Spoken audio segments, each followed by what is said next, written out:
गुरु महाराज की हजूरी च बैठी समूह साध संगत फतेह की सांझ करिए। वाहिगुरू जी का खालसा, वाहिगुरू जी की फतेह। अज असी नवे साल दी आमद दे विच इत्थे सारे इकत्र होए हैं और ये प्रोग्राम जदों गुरु ने बख्शिश की और तुहाडे आशीर्वाद नाल साडी ये सारी टीम नूं तुसीं सेवा बख्शी, उदों तो फैसला किया कि ये जदों नवा साल खालसे दा आंदा है, इस नूं पूरी गुर मर्यादा अनुसार और शान और शौकत दे नाल मनाना चाहिए। उसका कारण कि अज आने वाली जनरेशन नूं इस बारे इलम नहीं, और जदों ये हुण साडी तीजी वार है जदों ये प्रोग्राम मना रहे हैं, लाइव टैलीकास्ट भी जाता है ताकि दूर दूर तक लोगों को एक सुनेहा जा सके। अज 546वें साल तो असी 547 दे विच प्रवेश करना है। गुरु महाराज अगे अरदास करनी है कि सच्चे पातशाह आने वाला समा खुशियां खेड़े गुर मर्यादा दे विच रहिंदे होए, गुरु नूं याद करते हुए अपने परिवारां दी चढ़दी कला वास्ते बच्चियां नूं जिथे गुरसिੱਖੀ दा दान बख्शण उथे विद्या दा दान बख्शण, कारोबारां च वाधे बख्शण। मैं समझदा कि जदों आपां गुरु दे सामने नतमस्तक होकर संगत रूप में अरदास करते हैं तो संगत रूपी अरदास हमेशा उस दरगाह दे विच, उस घर दे विच प्रवान हुंदी है। जिवें मैं जिक्र किया है कि अपनी विरासत नाल, अपनी सभ्यता दे नाल, अपने इतिहास दे नाल जिथे असी बाकी काम करते हैं एजुकेशन दे, धर्म प्रचार दे, सियासी ते समाजिक मसलियां ते, उथे लोड़ है अपने इतिहास नाल जुड़न दी, उथे लोड़ है अपनी सभ्यता नाल जुड़न दी। और दिल्ली सिख गुरुद्वारा प्रबंधक कमेटी का एक मंतव है कि असी सारी संगत नूं आने वाली पनीरी नूं उस तो जाणू कराइए। मैं होले महल्ले की स्टेज पर भी ये गल कही सी कि जदों दमदमा साहब होला महल्ला मनाया गया, इस गल की खुशी सी कि जिथे मिडल एज वड्डी उम्र दे सज्जन पहुंचे, उथे निक्के बच्चे, नौजवान, कुड़ियां मुंडे भी गुरु घर दे विच मौजूद सन। उन्होंने रंग खेलन तो गुरेज किया, गुरु दे अगे नतमस्तक होना जरूरी समझिया। जिहड़ा इंग्लिश कैलेंडर नाल नवा साल आंदा 31 तरीक नूं कित्थे क्लबां च रौनकां हुंदियां सी, गुरुद्वारियां च प्रकाश भी नहीं हुंदा सी, सुख आसन हो जांदे सी उस समय तक, अद्धी रात तक। अज सारियां सिंह सभावां, सारे इतिहासिक स्थानां ते पैर रखण दी थां नहीं हुंदी, सारी संगत पहुंचदी है। ते अज दा दिन भी मनाने का परपज यह है कि हौली हौली लोकां तक सुनेहा पहुंचे कि जिहड़ा गुरु ने सानू विरासत च बख्शिया, वो नवा साल कदों चढ़दा है। खालसा जी, मेरे तो पहले हुणे ਮੌਂਟੀ ਜੀ ਨੇ ਜ਼ਿਕਰ ਕੀਤਾ ਹੈ ਫਤਿਹ ਦਿਵਸ ਦਾ। ਇਹ ਵੀ ਦਿੱਲੀ ਸਿੱਖ ਗੁਰਦੁਆਰਾ ਕਮੇਟੀ ਦੀ ਸੋਚ ਹੈ ਕਿ ਉਹ ਅਣਗੌਲਿਆ ਇਤਿਹਾਸ, ਜਿਸ ਇਤਿਹਾਸ ਤੋਂ ਅਸੀਂ ਆਪ ਵਾਕਿਫ ਨਹੀਂ ਸੀਗੇ, ਉਸ ਨੂੰ ਲੋਕਾਂ ਤੱਕ ਲੈ ਕੇ ਆਈਏ। ਪਿਛਲੇ ਸਾਲ ਪਹਿਲੀ ਦਫਾ 231 ਸਾਲ ਬਾਅਦ ਫਤਿਹ ਦਿਵਸ ਲਾਲ ਕਿਲੇ ਤੇ ਮਨਾਇਆ ਗਿਆ। ਇਸ ਵਾਰੀ ਨਹੀਂ ਚਾਹੁੰਦੇ ਸੀ ਕਿ ਮਨਾਈਏ, ਲੇਕਿਨ ਲੋਕਾਂ ਦਾ ਇਤਨਾ ਪ੍ਰੈਸ਼ਰ, ਸੰਗਤ ਦੀਆਂ ਇੰਨੀਆਂ ਫੋਨਾਂ, ਈਮੇਲਾਂ, ਸਨੇਹੇ, WhatsApp ਕਿ ਇੱਕ ਐਸਾ ਚੜ੍ਹਦੀ ਕਲਾ ਦਾ ਪ੍ਰਤੀਕ, ਕਿਉਂਕਿ ਜਿਸ ਦਿਨ ਅਸੀਂ ਪਿਛਲੇ ਸਾਲ ਮਨਾਇਆ ਸਾਨੂੰ ਵੀ ਨਹੀਂ ਪਤਾ ਸੀਗਾ ਕਿ ਇੰਨੀ ਵੱਡੀ ਗਿਣਤੀ ਸੰਗਤ ਆਏਗੀ, ਕਿ ਪਹਿਲੇ ਦਿਨ 25 ਤੋਂ 30 ਹਜ਼ਾਰ ਸੰਗਤ ਕੀਰਤਨ ਦਰਬਾਰ ਵਾਲੇ ਦਿਨ, ਔਰ ਜਦੋਂ ਅਗਲੇ ਦਿਨ ਜਰਨੈਲੀ ਮਾਰਚ ਨਿਕਲਿਆ ਨਿਹੰਗ ਸਿੰਘ ਜਥੇਬੰਦੀਆਂ ਦੀ ਅਗਵਾਈ 'ਚ, ਪੰਜ ਪਿਆਰਿਆਂ ਦੀ ਅਗਵਾਈ ਦੇ ਵਿੱਚ, ਔਰ ਉਹਦੇ ਬਾਅਦ ਕਲਚਰਲ ਪ੍ਰੋਗਰਾਮ ਹੋਏ, ਗੱਤਕੇ ਦੇ ਪ੍ਰੋਗਰਾਮ ਹੋਏ, ਉਹ ਦਿਨ 70 ਤੋਂ 80 ਹਜ਼ਾਰ ਬੰਦਾ ਉੱਥੇ ਪਹੁੰਚੇ ਔਰ ਦੁਨੀਆ ਭਰ ਦੇ ਵਿੱਚ ਉਹ ਪ੍ਰੋਗਰਾਮ ਲਾਈਵ ਗਏ। ਫੈਸਲਾ ਕੀਤਾ ਕਿ ਇਸ ਸਾਲ ਵੀ ਜੇ ਸੰਗਤ ਚਾਹੁੰਦੀ ਹੈ ਤੇ ਜ਼ਰੂਰ ਮਨਾਵਾਂਗੇ, ਔਰ 21-22 ਮਾਰਚ ਨੂੰ ਲਾਲ ਕਿਲੇ ਤੇ ਫਿਰ ਉਹ ਪ੍ਰੋਗਰਾਮ ਹੋਣ ਜਾ ਰਹੇ ਨੇ।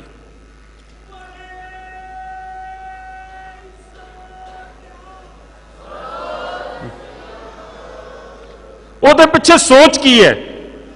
ਸੋਚ ਇਹ ਹੈ ਕਿ ਆਪਣੇ ਬੱਚਿਆਂ ਤੱਕ ਉਸ ਇਤਿਹਾਸ ਨੂੰ ਪਹੁੰਚਾਈਏ, ਬੱਚਿਆਂ ਨੂੰ ਫਖਰ ਮਹਿਸੂਸ ਹੋਵੇ ਕਿ ਦਿੱਲੀ ਸ਼ਹਿਰ ਤੇ ਅਗਰ ਕਿਸੇ ਨੇ ਸਭ ਤੋਂ ਪਹਿਲੇ ਕੇਸਰੀ ਨਿਸ਼ਾਨ ਚਲਾਇਆ ਤੇ ਉਹ ਖਾਲਸੇ ਨੇ ਚਲਾਇਆ। ਸਰਦਾਰ ਜੱਸਾ ਸਿੰਘ ਆਲੂਵਾਲੀਆ, ਬਾਬਾ ਬਘੇਲ ਸਿੰਘ, ਸਰਦਾਰ ਜੱਸਾ ਸਿੰਘ ਰਾਮਗੜੀਆ ਔਰ ਬਾਕੀ ਜਰਨੈਲਾਂ ਨੇ ਦਿੱਲੀ ਫਤਿਹ ਕੀਤੀ। ਇਸ ਇਤਿਹਾਸ ਤੋਂ ਕੋਈ ਜਾਣੂ ਨਹੀਂ ਸੀਗਾ। ਮੈਨੂੰ ਹੈਰਾਨਗੀ ਹੋਈ ਜਦੋਂ ਪਿਛਲੀ ਵਾਰੀ ਮਨਾਇਆ, ਵੱਡੇ ਵੱਡੇ ਲੋਕਾਂ ਨੇ ਮੈਨੂੰ ਫੋਨ ਕਰਕੇ ਪੁੱਛਿਆ ਕਿ ਵਾਕਈ ਇਹ ਇਤਿਹਾਸ ਹੈ। ਔਰ ਜਦੋਂ ਦਿੱਲੀ ਦੇ ਪੁਲਿਸ ਕਮਿਸ਼ਨਰ ਤੋਂ ਅਸੀਂ ਧੱਕੇ ਨਾਲ ਪਰਮਿਸ਼ਨ ਦੀ ਗੱਲ ਕੀਤੀ, ਉਹਨਾਂ ਨੇ ਰਿਜੈਕਟ ਕੀਤੀ। ਉਹ ਕਹਿੰਦੇ ਕਿ ਅਗਰ ਤੁਹਾਨੂੰ ਇਸ ਸਾਲ ਮਨਾਉਣ ਵਾਸਤੇ ਅਸੀਂ ਪਰਮਿਸ਼ਨ ਦੇਤੀ, 231 ਸਾਲ ਕਹਿੰਦੇ ਹੋ, ਤੇ ਤੁਸੀਂ 232 ਤੇ 233 ਵੀ ਜ਼ਰੂਰ ਮਨਾਓਗੇ। ਅਸੀਂ ਪਰਮਿਸ਼ਨ ਕੈਂਸਲ ਹੋਣ ਦੇ ਬਾਵਜੂਦ ਪ੍ਰੋਗਰਾਮ ਮਨਾਏ ਔਰ ਇਸ ਵਾਰੀ ਫਿਰ ਤੁਹਾਡੇ ਸਾਹਮਣੇ 232ਵਾਂ ਸਾਲ ਵੀ ਮਨਾ ਰਹੇ। ਸਿੱਖਾਂ ਨੇ ਇਤਿਹਾਸ ਕ੍ਰੀਏਟ ਕੀਤਾ ਹੈ। ਬਦਕਿਸਮਤੀ ਅਸੀਂ ਆਪਣੇ ਇਤਿਹਾਸ ਨੂੰ ਸਾਂਭਿਆ ਨਹੀਂ।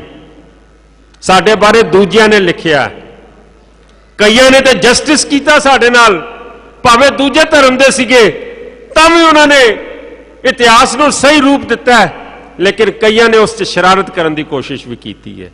ਅੱਜ ਲੋੜ ਹੈ, ਜਿਵੇਂ ਪੰਜਾਬ ਦੇ ਵਿੱਚ ਬਾਦਲ ਸਾਹਿਬ ਨੇ ਵੱਡੇ ਵੱਡੇ ਆਪਣੇ ਇਤਿਹਾਸਿਕ, ਛੋਟਾ ਘੱਲੂਘਾਰਾ, ਵੱਡਾ ਘੱਲੂਘਾਰਾ, ਵਿਰਾਸਤੇ ਖਾਲਸਾ ਅਨੰਦਪੁਰ ਸਾਹਿਬ ਔਰ ਮੀਨਾਰ ਛੱਪੜਛਿੜੀ ਦੇ ਮੈਦਾਨ ਦੇ ਵਿੱਚ ਜਿੱਥੇ ਬਾਬਾ ਬੰਦਾ ਸਿੰਘ ਬਹਾਦਰ ਨੇ ਜਿੱਤ ਦਰਜ ਕੀਤੀ ਸੀ, ਸਰਹੰਦ ਦਾ ਬਦਲਾ ਲਿਆ ਸੀ ਨਿੱਕੇ ਸਾਹਿਬਜ਼ਾਦਿਆਂ ਦੀ ਸ਼ਹਾਦਤ ਦਾ, ਇਹ ਯਾਦਗਾਰਾਂ ਬਾਦਲ ਸਾਹਿਬ ਨੇ ਬਣਵਾਈਆਂ।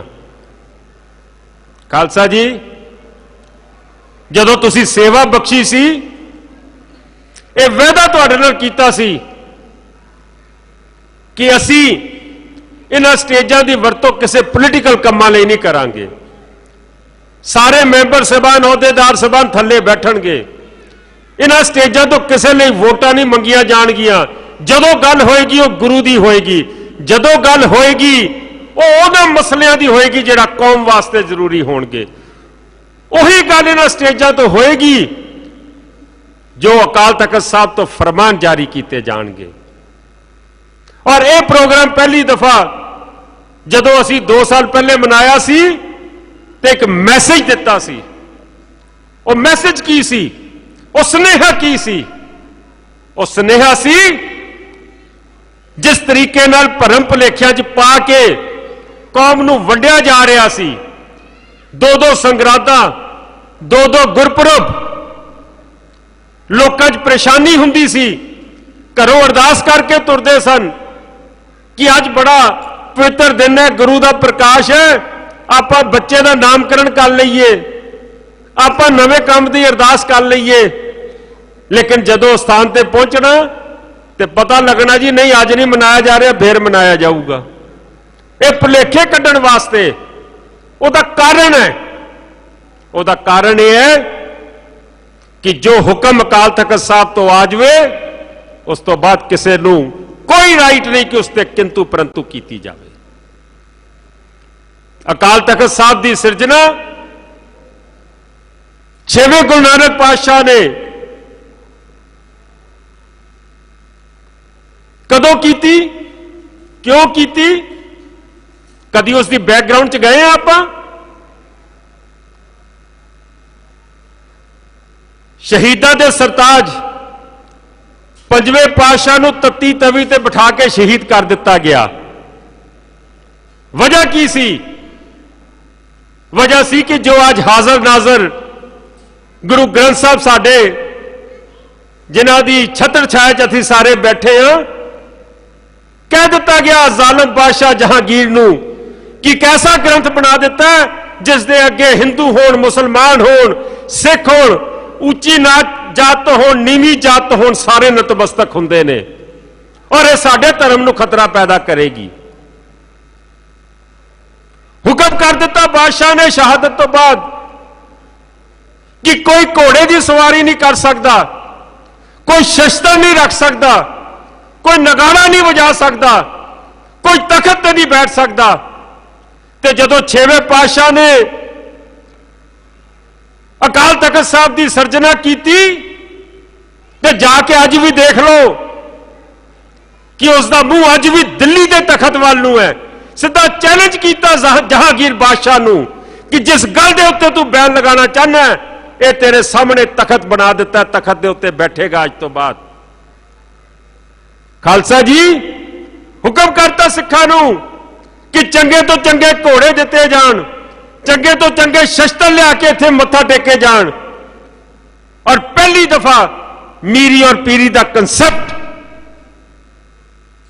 6ਵੇਂ ਪਾਤਸ਼ਾਹ ਨੇ ਦਿੱਤਾ। ਖਾਲਸਾ ਜੀ ਸਾਜ਼ਿਸ਼ਾਂ ਕੀਤੀਆਂ ਗਈਆਂ।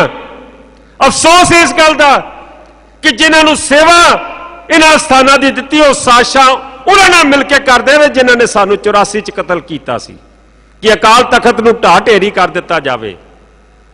ਅਕਾਲ ਤਖਤ ਤੋਂ ਨਿਕਲਿਆ ਫਰਮਾਨ ਉਸ ਦੇ ਖਿਲਾਫ ਬਗਾਵਤ ਕਰ ਦਿੱਤੀ ਜਾਵੇ। ਜੇ ਕਿਸੇ ਨੂੰ ਕੋਈ ਕਿੰਤੂ ਪਰੰਤੂ ਹੋਵੇ ਉਹ ਜ਼ਰੂਰ ਜਾ ਕੇ ਉੱਥੇ ਜਥੇਦਾਰ ਸਾਹਿਬਾਨ ਨਾਲ ਗੱਲ ਕਰ ਸਕਦਾ ਹੈ, ਲੇਕਿਨ ਅਗਰ ਕਿਸੇ ਨੇ ਕੌਮ 'ਚ ਵੰਡੀ ਪਾਉਣ ਦੀ ਕੋਸ਼ਿਸ਼ ਕੀਤੀ ਤੇ ਉਸ ਦਾ ਜੋ ਹਸ਼ਰ ਹੋਇਆ ਤੁਹਾਡੇ ਸਾਹਮਣੇ ਹੈ। ਖਾਲਸਾ ਜੀ ਅਕਾਲ ਤਖਤ ਸਾਹਿਬ ਇੱਕ ਸੋਵਰੇਨਿਟੀ ਦੀ ਨਿਸ਼ਾਨੀ ਹੈ, ਇੱਕ ਆਜ਼ਾਦ ਹਸਤੀ ਦੀ ਨਿਸ਼ਾਨੀ ਹੈ। ਦਰਬਾਰ ਸਾਹਿਬ रूहानियत की निशानी है। दरबार साहब तो किसी ने रूहानी शक्ति लैनी होवे तो सब तो पहले है, और जदों रूहानी शक्ति का आशीर्वाद मिल जाए और जे तुसी जाके अकाल तख्त साहब तो सोवरेनिटी की शक्ति लेते हो तो वह शक्ति किसी दे जुल्म नहीं करेगी, किसी की जड़ जोरू किसी की जमीन ते कब्जा करने वास्ते ताकत नहीं विखाएगी, मजलूम की रक्षा वास्ते हमेशा सिरी साहब चुकेगी। अकाल तख्त साहब तो अगर असी हिस्ट्री अल जाइए कि महाराजा रणजीत सिंह जिन्होंने ऐसा जबरदस्त राज एस्टैबलिश किया कि अंग्रेजों को जाके ट्रीटी करनी पई सतलुज की कि तुसी सतलुज तो इस पासे ना आना, असी उस पासे नहीं आवांगे। महाराजा रणजीत सिंह वर्गा बादशाह भी अकाल तख्त साहब नूं नतमस्तक हुंदा रहा, समर्पित हुंदे रहे। खालसा जी जे मिसलां दी गल कर लईए, जदों पंजाब दे विच जिन्हों महापंजाब कहा जाता, हिमाचल हरियाणा जम्मू कश्मीर का हिस्सा और पंजाब ते पाकिस्तान वाला पंजाब, जदों मिसलां दा राज आया तो मिसलां दे जिहड़े जथेदार हुंदे सी उन्होंने भी आपस में बड़े इख्तलाफ होते सन, आपस में जंगा लड़ते सन, लेकिन अगर कोई बड़ा इख्तलाफ हो गया तो अकाल तख्त साहब तो जो फैसला जाता सी अपन फौजा अपन शस्त्र बाहर रखते सन, अकाल तख्त साहब के अगे नतमस्तक होंगे सन, और जो फैसला अकाल तख्त साहब कर देन वो सारिਆਂ ते लागू होंदा सी, सारे मंजूर करते सन। यह अकाल तख्त साहब है कि जदों महाराजा रणजीत सिंह नूं लोड़ पई काबुल कंधार फतेह करन दी ते उन्हें जाके अकाल तख्त साहब ते अरदास की ते जथेदार अकाल तख्त साहब फौज नूं लीड करके ले जाते ने, कित्थे लैके जाते ने? उस काबुल कंधार अफगानिस्तान नाल जाते ने जिथों कदी अहमद शाह अब्दाली ने आके दरबार साहब ढाण की कोशिश की होवे, जिथों कदी तमूल लंघ आया होवे, जिथों मुगल आए होण, और उस काबुल कंधार ते जाके कब्जा किया जिसनूं रशिया और अमेरिका अज तक कब्जा नहीं कर सके। यह अकाल तख्त साहब की शक्ति सी कि जिथों फौजां अरदास करके तुरियां, उन्होंने दर्रे खैबर चों निकल के उस स्थान ते जाके अपना राज एस्टैबलिश किया जिथे अज तक कोई होर कर नहीं सकिया। ते जे उस तो बाद की गल कर लईए किवें मोर्चे लगे, किवें मोर्चे जिते गए। 1925 जदों श्रोमणी गुरुद्वारा प्रबंधक कमेटी का एक्ट बनया, महंता तो कब्जे छुटे, महात्मा गांधी ने कहा कि आजादी की जंग अगर किसी ने जिती है तो सिखा ने जिती है, पहली जंग जिती है अकाली दल, और अकाली दल का जन्म उस जद्दोजहद दे विच होया। खालसा जी, यह अकाल तख्त है जिथे वड्डे तो वड्डे लीडर, भावें ज्ञानी जैल सिंह होण, भावें बंडाला साहब होण, मेरे पिता जथेदार संतोख सिंह, अगर अकाल तख्त साहब ने हुक्म किया तो सारे ने जाके उत्थे नतमस्तक होए और अपनी तनख्वाहां लवाइयां, जे उन्होंने तनख्वाह लगन दी उथों दी हुक्म होए, किसी ने उसके खिलाफ जाने की कोशिश नहीं की। और जे हिंदुस्तान की प्रधानमंत्री इंदिरा गांधी ने अकाल तख्त नाल मत्था लाया तो उसका हाल की होया तुहाडे सामने है। इस करके दिल्ली सिख गुरुद्वारा प्रबंधक कमेटी, पूरी कौम और पूरियां धार्मिक जथेबंदियां नतमस्तक ने अकाल तख्त साहब नूं कि जो हुक्म उथों दी आ जाएगा उस तो कोई इन बिन हिल नहीं सकेगा। इस करके ये दिन जदों असीं मनाने आ, असीं जिथे अपना इतिहास दसदे आ, अपनी विरासत दसदे आ, उत्थे अकाल तख्त साहब नूं नतमस्तक भी हुंदे आ।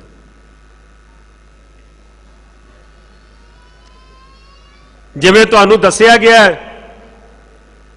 21 और 22 तरीक के प्रोग्राम कि 21 तरीक नूं लाल किले बहुत वड्डा कीर्तन समागम उलीकिया गया है।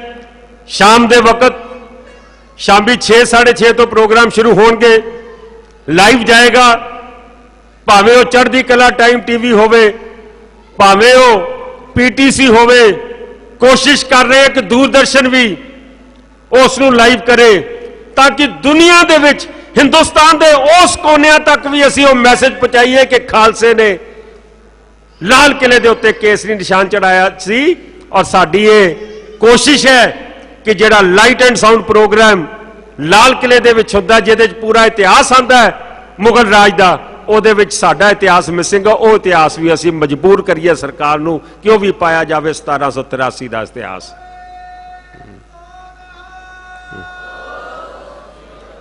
22 ਤਰੀਕ ਨੂੰ 21 ਤਰੀਕ ਨੂੰ ਕੀਰਤਨ ਦਰਬਾਰ ਕੀਰਤਨ ਸਮਾਗਮ ਮਹਾਰਾਜ ਦਾ ਪ੍ਰਕਾਸ਼, 22 ਤਰੀਕ ਨੂੰ ਉਹੀ ਜਰਨੈਲੀ ਮਾਰਚ ਕਿਵੇਂ ਸਿੰਘ ਫੌਜਾਂ ਲਾਲ ਕਿਲੇ ਤੇ ਪਹੁੰਚਦੀਆਂ ਨੇ, ਉਹਦੇ ਚ ਜਰਨੈਲੀ ਮਾਰਚ ਦੇ ਵਿੱਚ ਆਰਮੀ ਦੇ ਬੈਂਡ ਹੋਣਗੇ, ਘੁੜਸਵਾਰ ਊਂਠਾਂ ਤੇ ਹਾਥੀਆਂ ਤੇ ਸਵਾਰ ਹੋਣਗੇ, ਪੂਰੇ ਬਾਣੇ ਦੇ ਵਿੱਚ ਨਿਹੰਗ ਸਿੰਘ ਜਥੇਬੰਦੀਆਂ ਹਿੱਸਾ ਲੈ ਰਹੀਆਂ ਨੇ।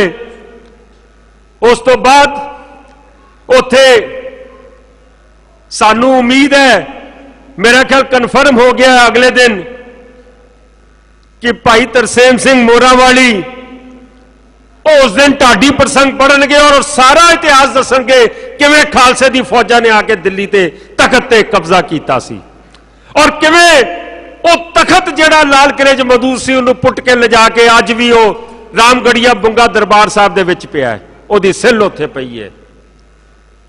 उस तो बाद कल्चरल प्रोग्राम भी होणगे, कॉलेजां दे बच्चे उत्थे गिद्धे दे भंगड़े दे प्रोग्राम भी करनगे।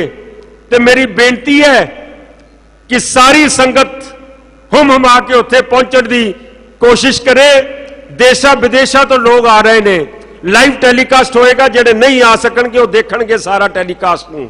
और इसे तरीके ही मैं जिहड़ी हरेक स्टेज तो ऐलान करदा कि 2016 दे विच बाबा बंदा सिंह बहादुर दी तीजी शहीदी शताब्दी आ रही है, उस दे उत्ते भी दिल्ली गुरुद्वारा प्रबंधक कमेटी एक बहुत वड्डी यादगार मैरोली जिथे बाबा बंदा सिंह बहादुर नूं शहीद किया गया सी ਉਹਨੂੰ बनाएगी। तुहाडे नाल वचनबद्ध है, तुहाडे सहयोग दे नाल सारे प्रोग्राम लीके जा रहे ने।